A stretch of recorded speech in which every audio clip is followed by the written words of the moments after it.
Hey guys, how's it going? How to understand the government's concerns about TikTok data. To understand the US government's concern about TikTok data, first, the data sharing risks. The possibility that TikTok's parent company, ByteDance, could share American user data with Chinese government under Chinese laws. Secondly, the massive data collections. TikTok access to user location, browsing history, and personal preferences could enable surveillance.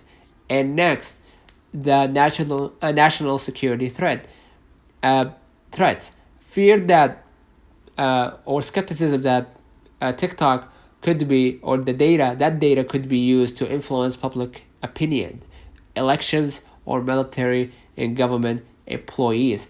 These concerns are part of a broader apprehensions about Chinese tech influence on the US infrastructure.